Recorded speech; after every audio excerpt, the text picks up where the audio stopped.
It all started with what seemed like an innocent invitation to a corporate event at a luxury hotel. I have been to similar events before, but this time something felt different. It was not an ordinary official meeting of colleagues. People from different departments gathered here, everyone drank, danced and allowed themselves to forget about the rules. There were no restrictions, just laughter and alcohol filling the air. I told Jason, my husband, that I wouldn't stay up late. "I'll be back before midnight," I promised, knowing he didn't like it when I was late for events like this. But he trusted me, so he just gave me a quick kiss before I left. At the time, I did not attach importance to it, but looking back, I understand that it was at this moment that everything began to fall apart. The event started innocently enough, a few familiar colleagues playing frivolous games, drinking cocktails and joking around. But the drinks kept flowing, and by the time I noticed the time, I was too drunk to control my actions. I lost track of time, and when I looked at the clock, it was already well past midnight. The responsible part of me told me to stop, but the alcohol clouded my thinking. I stayed, laughing with my colleagues, forgetting about my promise to Jason. Soon the evening began to move into another phase. Someone suggested that I play some games that I haven't played since I was a teenager. We were behaving like children out of control, and I was at the very epicenter. The shots flowed non-stop and I drank them without hesitation. Everything began to merge into one fog: music, light, people, and in this chaos I made a mistake. I can hardly remember how I was drawn into the game of truth or dare. At first everything looked innocent, a few frivolous tasks, a couple of questions. But then someone dared to force me to kiss another man. At first I laughed it off as a joke, but the alcohol washed away all my barriers and before I knew it I was leaning in and kissing him. It wasn't just a light touch, the kiss was long, more intense than it should have been. I didn't think much of it at the time, thinking it was another drunken mistake, but that kiss set off a chain of events that destroyed everything I had with Jason. The alcohol poured in like water, clouding my thoughts and further reducing my vigilance. Everyone around me was getting louder, the music was deafening, and I lost control.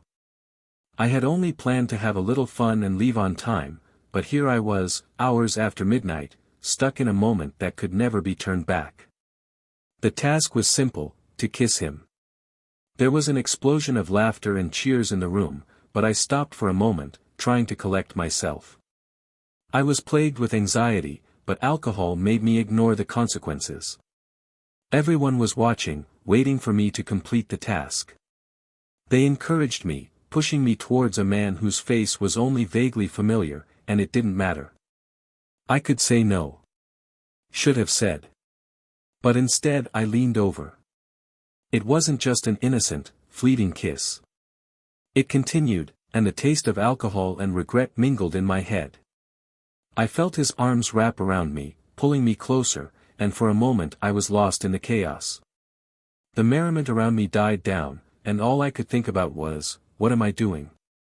It was over as quickly as it had begun, but the damage had already been done. I stepped back, forcing myself to laugh, pretending nothing had happened. People around had already moved on to the next task, but inside I felt that something had changed. Those few reckless seconds became an invisible line that I could no longer cross. That I moved away from the circle of people, feeling a sense of guilt weighing on me. Even in a state of alcoholic intoxication, my hands were shaking, and inside everything turned over from pity. But alcohol did not allow me to fully realize the seriousness of what happened. I was too drunk to think clearly, too reckless to stop and consider the consequences. I needed to go. I had to get home to Jason before the night got any worse. But when I grabbed the phone to call him, he didn't answer. Panic was building inside me. I called again and again, but each signal went unanswered. I felt like I was trapped in my own mess, realizing that I had messed things up badly. I hailed a cab and left from the west, still a little shaky, my heart racing as I thought about how I would have to meet Jason. I kept telling myself, it's just a stupid kiss. It meant nothing. But somewhere in the depths of my soul, I knew that it was not just a kiss, it was a betrayal. I promised Jason that I would be back early, that I wouldn't let the situation get out of hand. I broke that promise and now I have to face the consequences. When the taxi finally brought me home, I was in a broken state. It was already dark outside, the house was quiet, and I could barely handle the lock on the door. I had to gather all my strength not to fall right on the threshold. I was scared because of what I had done, scared because of what would happen next. When Jason finally opened the door, his face was a mix of tiredness and irritation. He didn't say a word, just stood there and watched me try to keep myself straight. I felt his gaze piercing me, condemning my every drunken move. I wanted to explain, I wanted to apologize, but the words just didn't come out. All I could do was stand there, completely humiliated. "It's okay," I muttered, trying to smile, but Jason wasn't laughing. He sighed deeply, the way people sigh when they are impatient.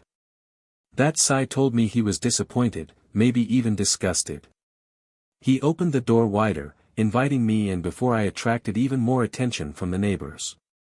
As I stumbled as I entered the house, I felt the distance between us grow even more.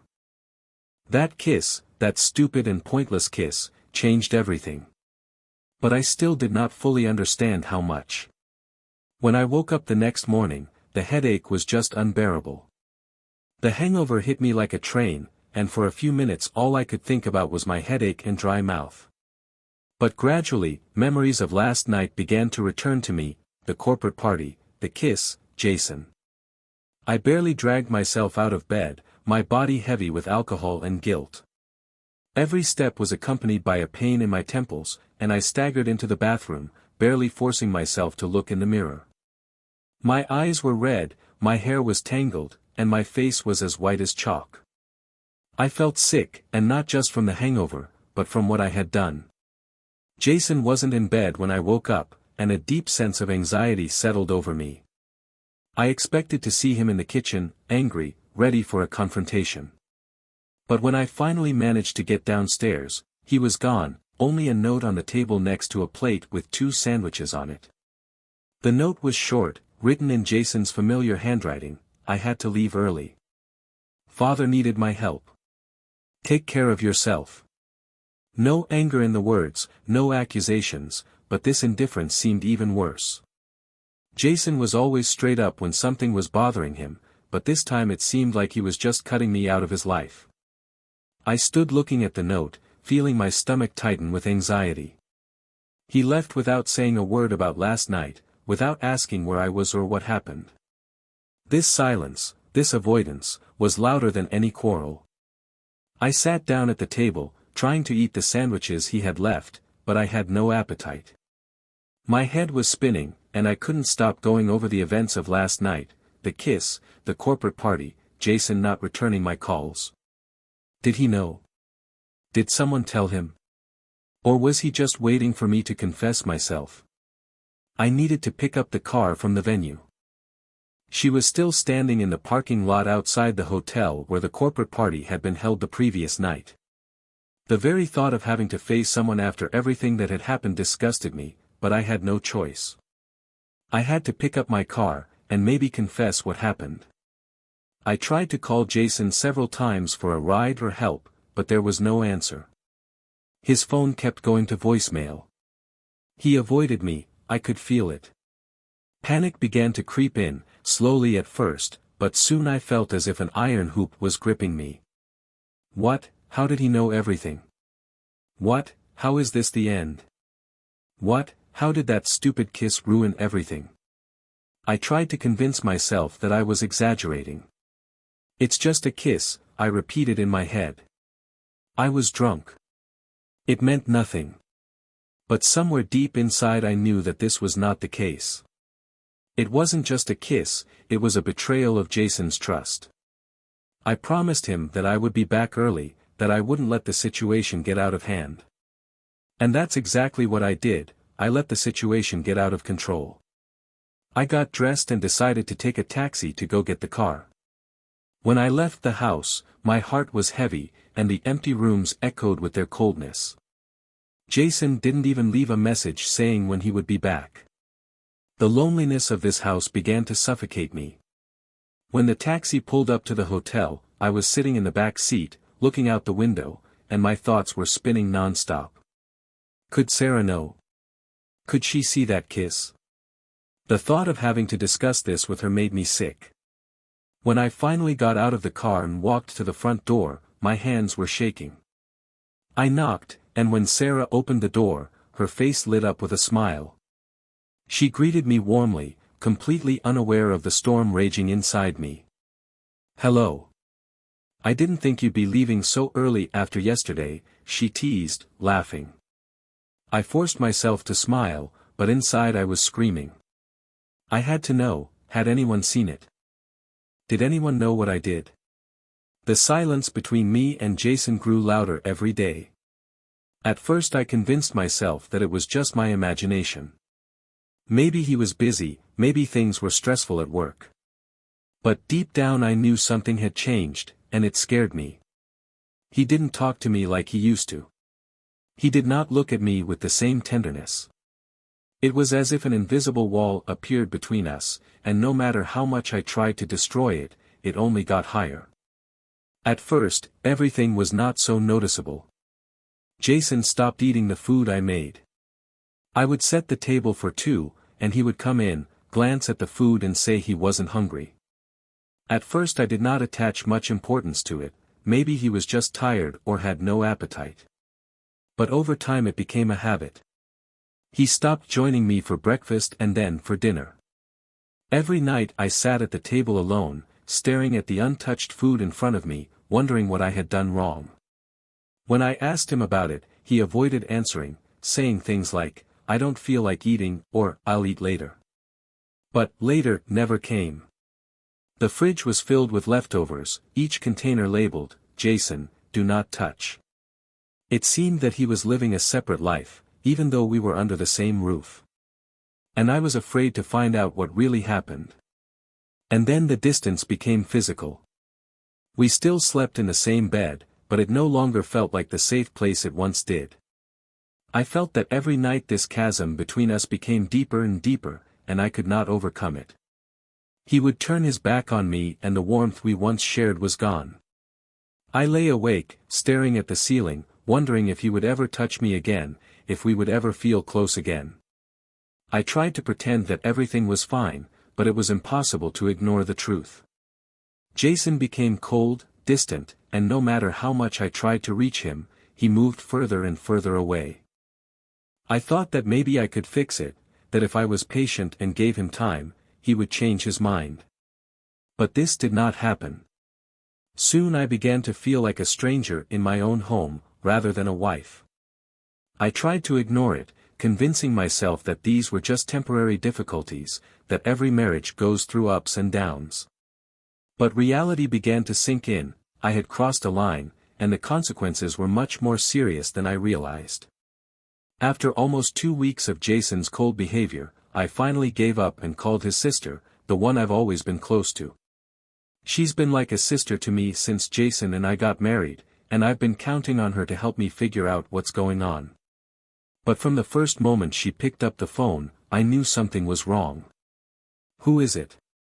she asked in a sharp, unfamiliar tone. I froze for a moment.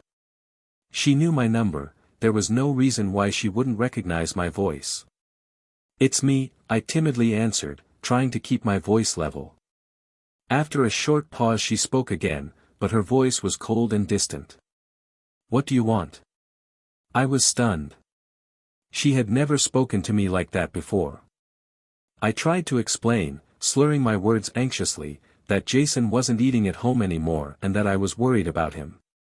But her answer hit me like a slap in the face. "Is it my business to know why my brother won't eat your food?" I was stunned. She has never spoken to me so harshly.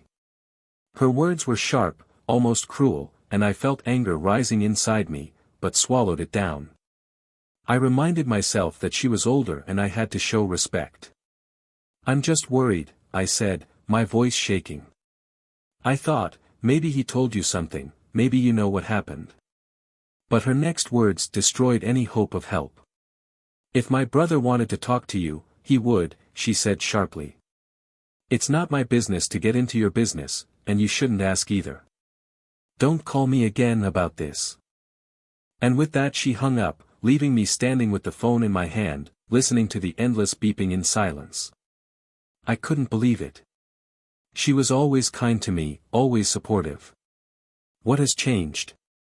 Why is she suddenly treating me like I'm her enemy? Tears welled up in my eyes, and the familiar tightness in my throat returned. The distance between me and Jason was one problem, but now even his family seemed to be turning against me. I was losing it and I didn't know how to stop it. Loneliness was unbearable, and I didn't know where to turn. Every time I looked at Jason, I wanted to ask him, what happened? What have I done?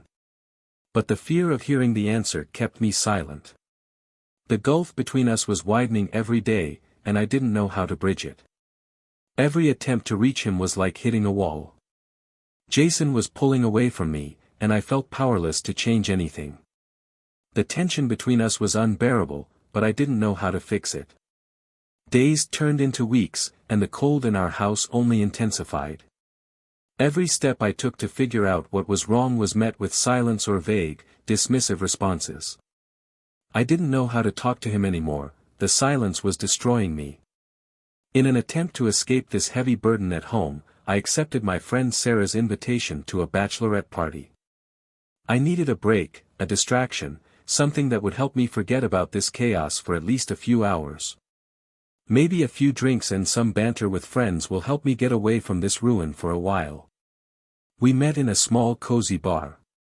Sarah was there with Kelly and a few other friends, and for a moment I was relieved. Maybe this is just what I needed. We ordered drinks and the conversation between friends started by itself. I allowed myself to get lost in the banter for a while, laughing along with everyone as the glasses continued to be filled. But as the alcohol began to loosen my tongue, the burden of domestic problems began to weigh on me again. I tried to suppress these feelings, but they tightened more and more like a knot on my chest. I couldn't hold it in anymore. At some point, the conversation turned to other topics, and before I could stop myself, the words started coming out of me.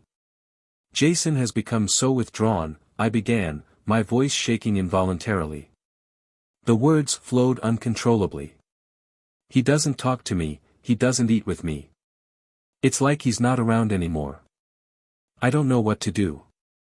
I feel like I'm losing it." As soon as the words left my lips, tears welled up in my eyes. Sarah, supportive as always, immediately came closer and put her arms around my shoulders. "Oh, dear," she said gently, stroking my back. "I'm so sorry. It's terrible. Have you tried talking to him? Maybe it's just because of work, he's tired." I nodded, but it seemed useless to me.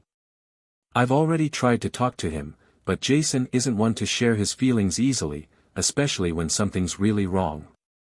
And lately it felt like there was an ocean of unspoken words between us." Sarah continued to comfort me, whispering words of encouragement, but as I wiped away my tears, I noticed something strange out of the corner of my eye. Kelly, who was sitting across from me, rolled her eyes. She clicked her tongue in annoyance and leaned back in her chair, crossing her arms. "Are you seriously crying over this?" she asked, her voice literally dripping with contempt. "This is just a man who ignores you. Survive it." Her words hit me like a punch in the face. I turned to her, shocked. "He's not just a man," I said, my voice rising with anger. "He is my husband." Kelly rolled her eyes again, completely oblivious to my outrage. "Oh, stop it," she laughed scornfully. "You behave like a child. If he ignores you, do something about it. Stop complaining and take control of the situation." Her response left me speechless. I didn't know how to react. I came here to avoid pain, to find even a little solace in the company of my friends, and here she so easily dismisses my problems as if they were something insignificant. I felt my cheeks turn red with embarrassment, but at the same time I couldn't control the anger that was building up inside. "What are you talking about?" I asked, glaring at her. "How can I fix something if he doesn't want to talk to me at all?" Kelly laughed lightly, as if I hadn't noticed something obvious. She leaned forward, her eyes narrowed as if she was about to share a great secret. "It's simple," she said with a smile. "If he avoids you, try to seduce him. Catch him at home, make him talk. Men can't resist it, believe me. Do you want answers? Use your body to get them." For a moment her words seemed logical to me. At least in my drunken state, when my mind was clouded by alcohol and despair, I grasped the idea. It seemed so easy, just to face him physically, catch him off guard, and maybe I could break through the wall he had built between us.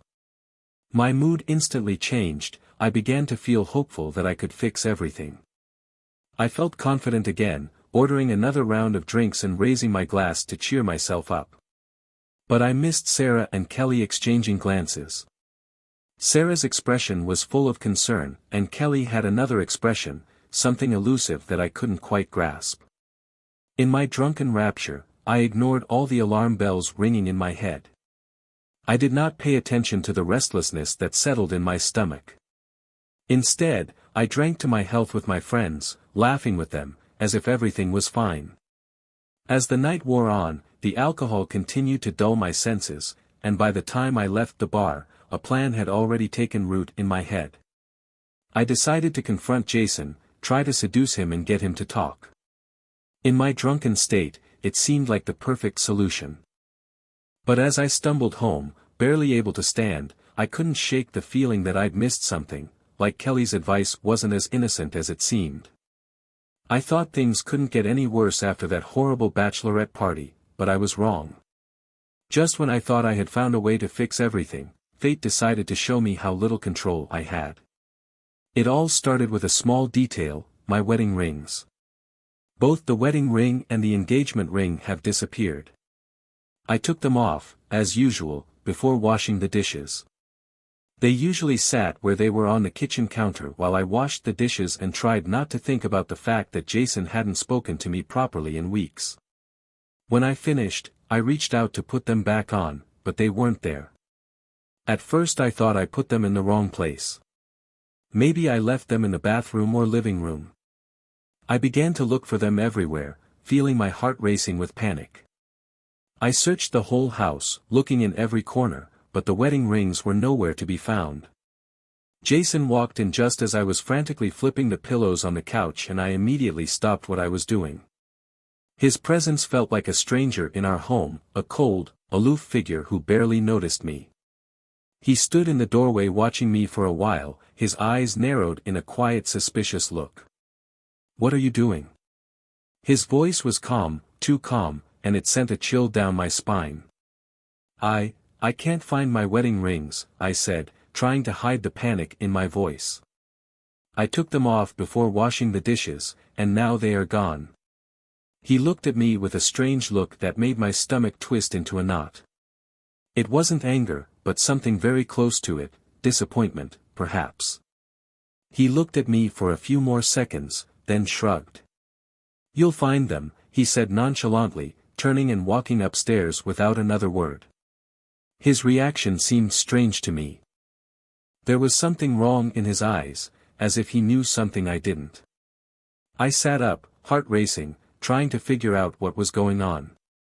Could Jason have taken my wedding rings? No, that didn't make sense. Why would he do that? I convinced myself that I must have lost them and just screwed myself over.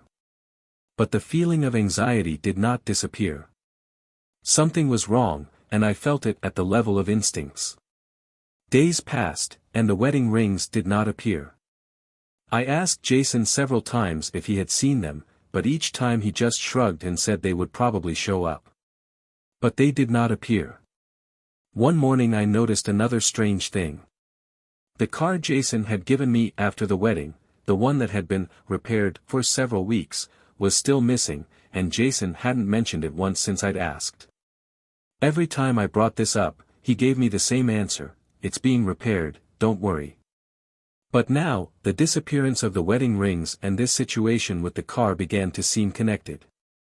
Jason took the car without even telling me. He definitely knew something about engagement rings, and now he wasn't even trying to pretend that everything was fine. He almost never came home, and when he did, he was cold and withdrawn. He no longer ate the food I cooked, he did not sleep next to me, it was like a punishment without words. A week after the wedding rings disappeared, I couldn't take it anymore. The silence, the distance, the avoidance on Jason's part was eating me up from the inside. I decided to try one last time to get him to talk to me. Jason, I called one evening as he was about to leave the house again, suitcase in hand. Where are you going? We need to talk about all of this. He stopped at the door, his hand lingering on the handle, and he let out a deep sigh before turning back to me. His face was emotionless, but there was a dark determination in his eyes, something final. I'm going to my family for a while, he said in an even voice. I pointed to the suitcase. For a while? With all your stuff? Jason's jaw tightened and his eyes flared with hidden irritation. And what does it have to do with you if I want to stay with my relatives for more than the weekend? His words hurt, but the real blow didn't come from them, but from the coldness in his voice that made my heart sink. He walked past me with a shoulder that barely touched, enough to throw me off balance, but the real kick was in his next words. Do you want to know the truth? Stay here and do what you want. Find someone new if it makes you feel better. He coldly opened the door and walked out. I finished. His words hit me like a slap in the face. I stood stunned, watching him leave the house, leaving me alone in the cold silence of our home. I couldn't believe what I just heard. Jason ended us, our marriage, everything. The realization of this weighed heavily on me. He will not return again. He's not just going to his family to gather his thoughts, he's leaving me forever. And I was left alone with the wreckage of a marriage that I destroyed with my own hands. Days turned into weeks, and Jason never came home. He did not call, did not write, he simply disappeared from my life, leaving me alone in a house that now seemed like a prison. I sank deeper and deeper into despair, lost in the silence that filled every room. Every night I lay in bed staring at the empty seat next to me and wondered where he was, what he was doing and, most painfully, if he would ever come back. One day, as I sat at the kitchen table mindlessly scrolling through my phone, I decided to reach out to someone I thought might be able to help, Jason's best friend, Mark. I hesitated for a long time, afraid of what he might say, but I needed to know if Jason had talked to him about what was going on. If anyone could know the truth, it was Mark. I called him, and when he picked up the phone, his voice sounded completely different, aloof, annoyed. I was not ready for this. He was always friendly, always supportive, but now he was talking like he didn't even want to talk to me. What do you want, Claire? His tone was harsh, and I could hear the impatience in his voice.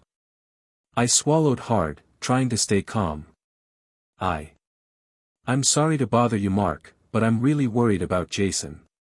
He has been suspended for the last few weeks and now he is not coming home at all. Did he say anything to you? There was a long pause on the other end of the line. When he finally spoke, his words were laced with irritation. Why are you asking me about this? Shouldn't you know what's going on with your own husband? His words hit me hard. I felt my breath catch, but forced myself to answer. I just thought, maybe he told you something. He's not talking to me and I don't know what to do. My voice shook with uncertainty. Mark let out a loud sigh, clearly annoyed. Look, I don't know what's going on with Jason, but if you really want answers, check out the group chat. I wrinkled my forehead in surprise. Group chat? What do you mean? He did not explain. Just look at the damn chat, he snapped, before hanging up. I sat stunned by his sharpness. What was Mark talking about? I haven't been active in the group chat for a few weeks, too preoccupied with issues at home to keep up with others. With a growing sense of dread, I opened the chat. As soon as I went there, hundreds of unread messages from friends and acquaintances began to appear, most of which were ordinary chatter. But as I continued scrolling through the endless conversation, something caught my eye, a message from Kelly, in which she had specifically tagged me. It was written, "Shameless." My heart raced as I continued to scroll through, finding more and more messages from people in the group discussing me, judging me. Some made malicious remarks about my character, others openly ridiculed me. I got a lump in my throat, but then I saw the worst part, a video tagged under my name. With trembling hands, I pressed on it, my heart pounding as it charged.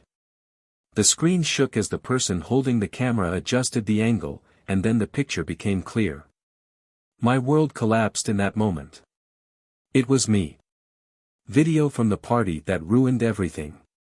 The room was dimly lit, but I could clearly see myself sitting on another man's lap, my arms around his neck, his hands on my waist. The video showed everything. My lips were on his, and to make matters worse, I was kissing him like it mattered. In the background, people laughed and raised glasses of champagne and vodka. It was chaos, and I was in the middle of it. The memories hit me like a train, the alcohol, the kiss, the shame I had buried so deep, hoping it would never surface.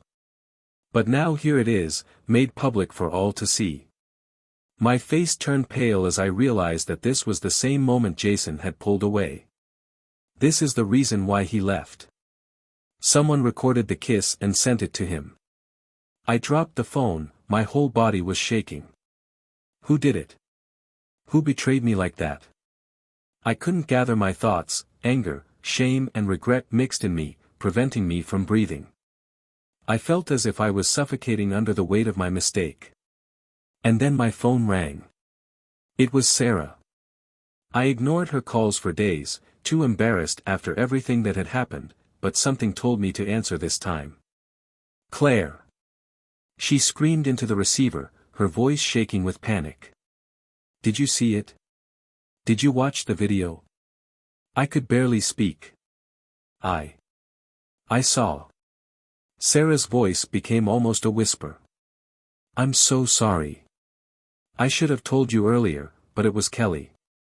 She recorded this video." My mind froze. Kelly?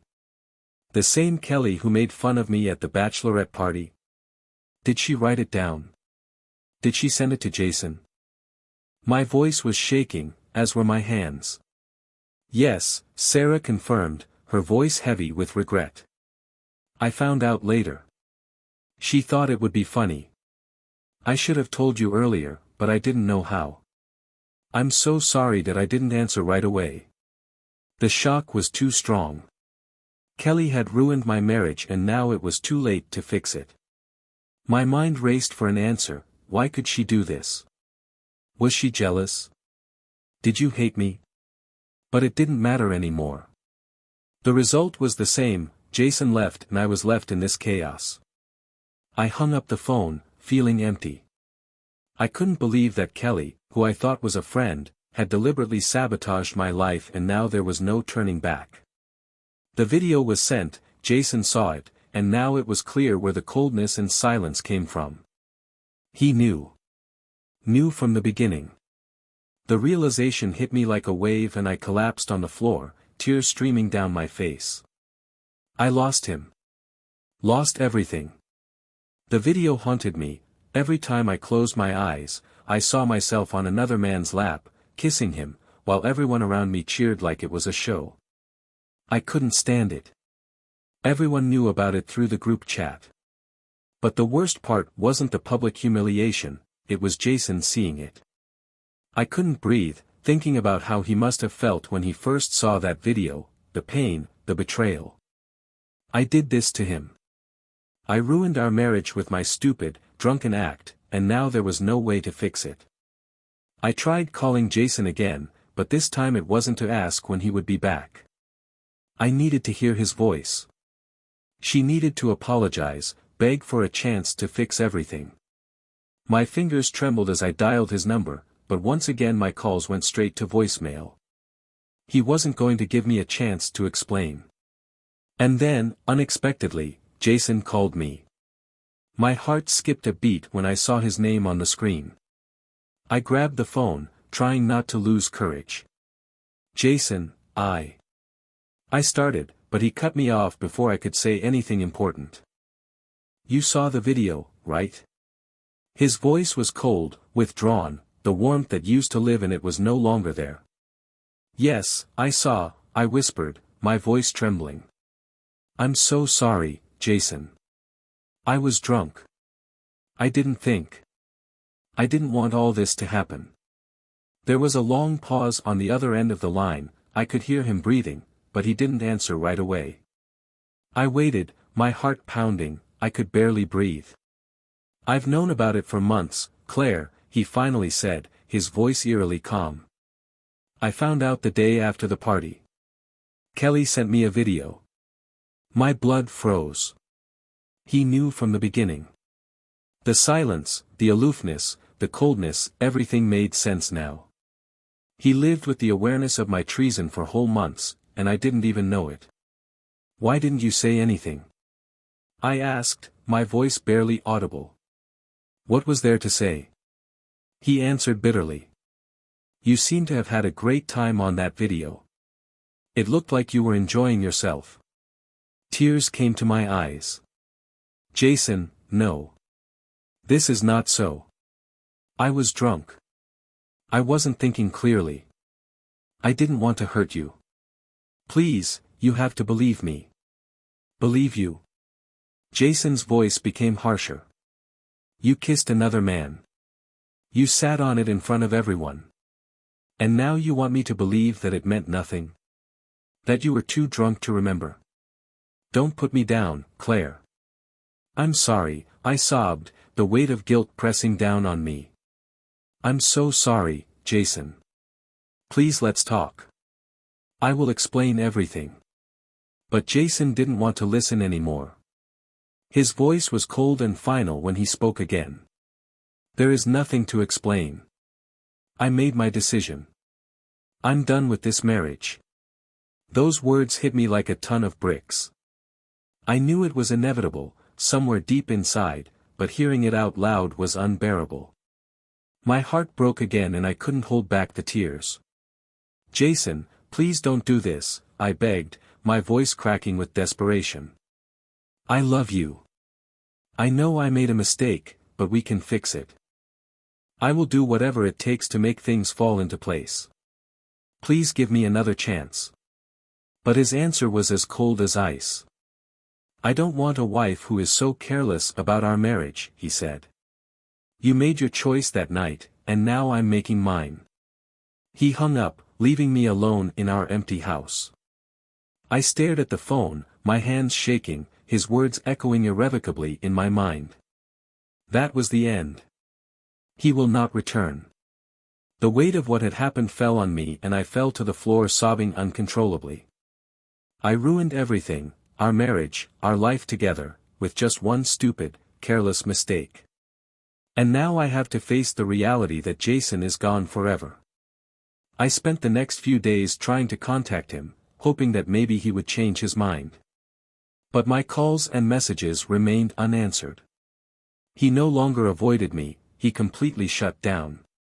I even tried to see him in person. I went to his family's house, desperate to talk to him, but his sister slammed the door in my face, yelling for me to leave and never come back.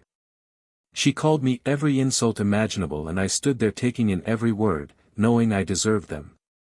It was clear that Jason had told his family everything and they hated me for it. I was no longer a welcome part of their lives. The pain of losing Jason was unbearable, but now I have also lost people who have become my second family. I left them in tears, sobbing in the back seat of the taxi that was taking me back to the empty house I once shared with Jason. Loneliness suffocated me. The guilt was unbearable. And as much as I wanted to turn back time, I knew it was impossible. A few days later, Jason sent me one last message. He said he had sent something to my office and that I should look at it. I was confused but tried to call him again, of course no answer. I was afraid of what he might send. When I arrived at the office, there was a large brown envelope on my desk. I knew what it was before I opened it: divorce papers. When I saw the brown envelope on the table, my heart sank. I knew exactly what it was before I touched it. My hands were shaking as I picked up the envelope, but I couldn't bring myself to open it. Part of me still hoped that Jason hadn't gone down this path, that we still had a chance to make things right. But deep in my soul, I understood that it was already too late. I looked at the envelope for what seemed like hours. My mind was restless. I tried to think of any way to avoid discovery, as if by keeping it sealed I could stop it all. But I couldn't avoid reality forever. I slowly opened it and took out the documents. Here they are, divorce papers. My breath hitched as I turned page after page, each one feeling like another nail in the coffin of our marriage. Reality hit me like a wave. Jason is not coming back. That was the end. He has already signed the documents, and now it remains only for me to put my signature. I sat down at my desk, stunned, the words on the paper blurred by the tears pooling in my eyes. How could I let it all get this far? How did I let it all fall apart? I remembered the beginning, the love we had, the life we built together. Jason was everything to me, and now he was gone. And it was my fault. I couldn't stop the flood of memories that were coming at me. I thought about our wedding day, how he looked at me like I was the most important person in the world. I thought about those nights when we stayed up late, talking about our future, planning the life we wanted to build together. All of that was shattered now, by one careless, drunken night that I couldn't take back. The burden of my mistake was unbearable. I ruined everything, and now there was no turning back. I wiped away the tears that dripped onto the papers, my hands shaking as I held my pen over the dotted line where I was supposed to sign. Signing these papers would mean that it was all real, that the end of my marriage would be official. I was not ready for this. I dropped the pen and pushed the papers away, burying my face in my hands as I sobbed uncontrollably. I couldn't believe it had come this far. How could I let this happen? How did I let one careless night destroy the most important relationship in my life? I tried to convince myself that maybe there was still time, that maybe if I didn't sign the papers, I could somehow get Jason to talk to me, try to work things out. But I knew it was an illusion. Jason had made his decision and there was no going back. He was ready to end our marriage months ago, he just didn't say it outright. I didn't want to sign. I wanted to fight for our marriage, fight for the man I loved. But Jason was already gone, and I was left alone to hold on to something that was long lost. Time passed, and the papers lay untouched on my desk. I couldn't bring myself to even look at them again. I felt trapped, unable to move forward, knowing I couldn't take it all back. I wanted to turn to Jason again, beg him to reconsider his decision. But every time I picked up the phone, I stopped. He didn't want to hear me. It was clear. And then one morning, as I was sitting at my desk staring blankly at my papers, I saw Jason walk into my office. I froze in place, my heart jumped in my chest at the sight of him. He didn't warn me, no call, no text, he just stood in front of me with another envelope in his hand. Without saying a word, he placed the envelope on the table and looked at me for a few seconds. His eyes, once full of warmth and love, were now cold and distant. He looked at me like a stranger. And at that moment I realized that I had lost him forever. "Sign the papers, Emmy," he said calmly but firmly. "There is nothing more to talk about."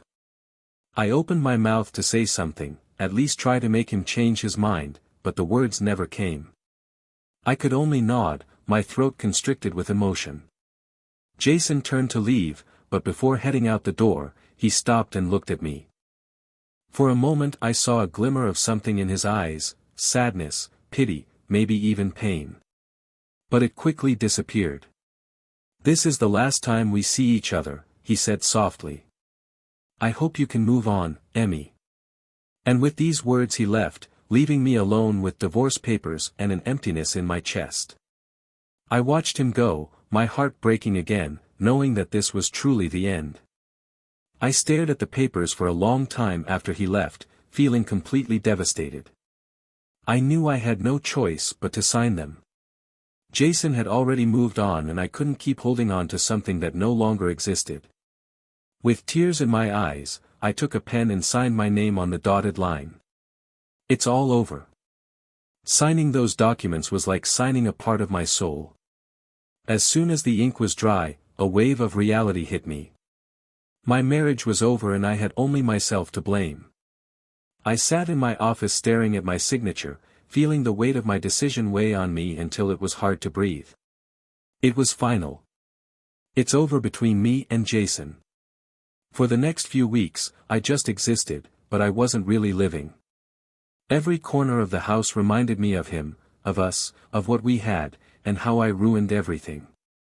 His scent still lingered on the clothes he'd left behind, things he hadn't even bothered to pick up when he finally left.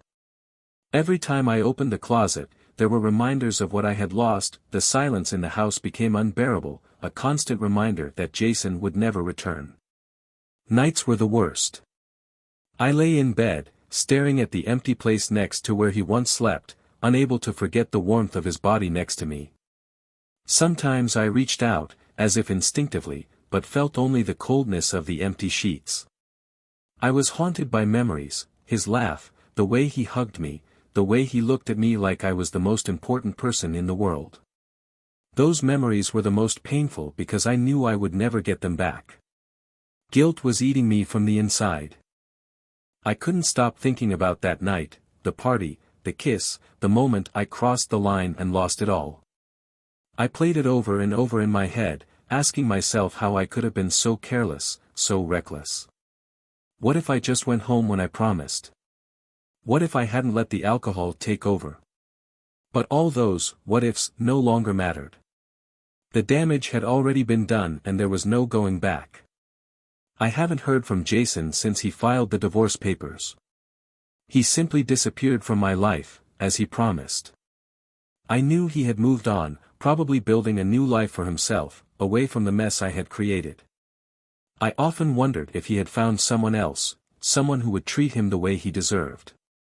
Just the thought of Jason being with another woman tore me to pieces, but I knew I had no right to feel that way. Weeks turned into months, and I tried to somehow get my life back together, but it was hard. Everywhere I went, people were whispering about what had happened.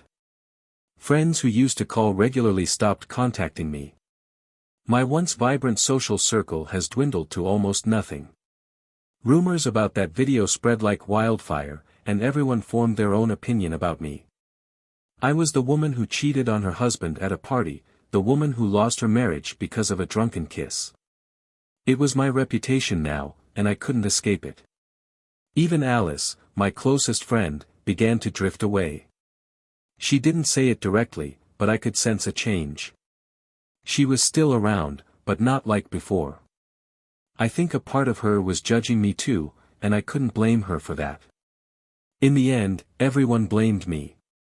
After a few months, I tried dating men again, thinking it would help me move on, but every time someone asked about my past, I felt the walls start to close in around me.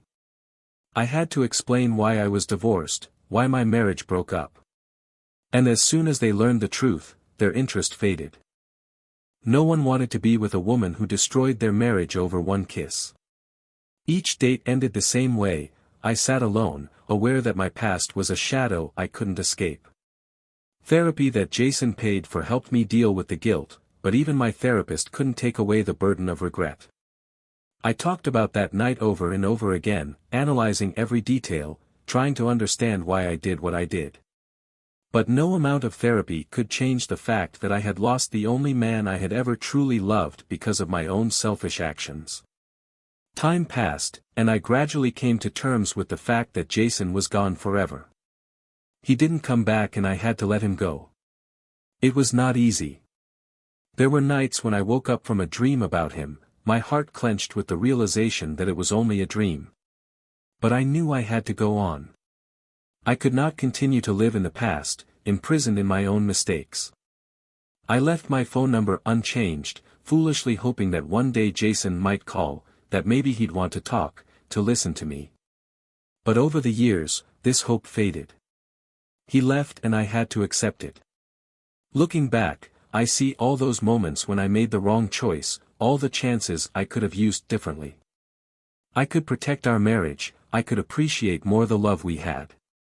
But instead, I let my curiosity and recklessness get the better of me, and it cost me everything. I will never forget Jason. I will never forget how he loved me, how he looked at me with those warm eyes full of trust. I will never forget what it was like to be his wife. But I'll also never forget the pain in his voice when he said it was over.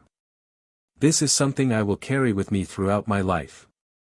In the end, I learned from my own mistakes that some actions cannot be undone, and some people, once they leave, don't come back. And now I have only memories of the life that I destroyed with my own hands. It took years for me to rebuild my life. I moved to a new city, started all over again and cut off all ties with those who knew about my past. She found a new job, made new friends, and tried to bury the guilt deep inside, where it wouldn't surface so often.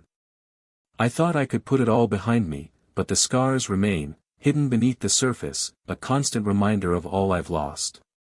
And then one day, out of nowhere, I received a message. It was Jason.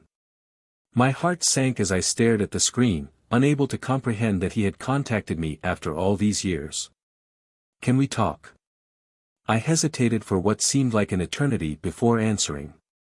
I wasn't sure if I could take it again, to see the person whose heart I had broken, the person who had every reason to hate me.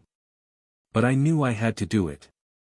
I needed an answer, even if it meant reopening old wounds. We met in a quiet coffee shop, and when I saw him, my breath caught. He looked different, older, more haggard, but still the same Jason I once loved so much. He smiled at me, a sad, familiar smile, and for a moment I was lost in the past, when everything was simpler, when we were happy. "It's been a long time," he said quietly, his voice soft but restrained. "Yes," I answered almost in a whisper. "It's over." We sat down, the silence between us heavy, filled with all the unspoken words of what had happened. We didn't speak for several minutes. I didn't know how to start, I didn't know what to say. But Jason was the first to speak. "I didn't come to you to open old wounds, Kate," he said, his voice calm but strained. "I just wanted to know how you were." His words caught me off guard. He didn't seem angry or bitter. He looked, at peace with himself. "I'm fine," I said, though I wasn't sure if it was true. "I am rebuilding my life. How about you?" Jason let out a soft sigh, his eyes drifting away for a moment. "I'm moving on. I remarried. She is wonderful." Those words hurt more than I expected, but I smiled through the pain. "I'm happy for you," I said, and it meant it. He deserved happiness, even if it wasn't with me. "Thank you," he said, his voice genuine. "But I wanted to tell you. I don't hate you, Kate. Never hated. Yes, I was angry and hurt, but I had plenty of time to think. And I realized that what happened between us is not only your fault. We both made mistakes. I let work consume me, I stopped communicating, and I left you feeling isolated. I took that into consideration." His words washed over me a wave of relief and guilt at the same time. I carried the burden of guilt for so long that I didn't even allow myself to see the whole picture. "I made a mistake," I whispered, tears welling up in my eyes. "I ruined everything." Jason gently reached across the table, covering my palm with his. "We both ruined it, Kate. And it's okay to forgive yourself. We're both moving on." I wiped away a tear, nodding. "Thank you, Jason. I carried this burden of guilt inside me for so long. I thought I didn't deserve forgiveness." "We all deserve forgiveness," he said softly. "I just wanted you to know that I have found peace in this and I hope you can too." We sat and I realized that this was exactly the closure I needed. I spent so many years punishing myself, believing that I didn't deserve to move on. But Jason has forgiven me, and now it's time to forgive myself. We parted that day on good terms. It was not a dramatic reunion or a revival of former feelings. It was simply the meeting of two people who once loved each other and found peace in the fact that life goes on. As I walked away, I felt the closure I hadn't had in years finally come. The guilt, the shame, the self-loathing, all of it began to disappear, albeit slowly, but surely. I knew I couldn't change the past, but I could finally let it go. Jason moved on, and so could I.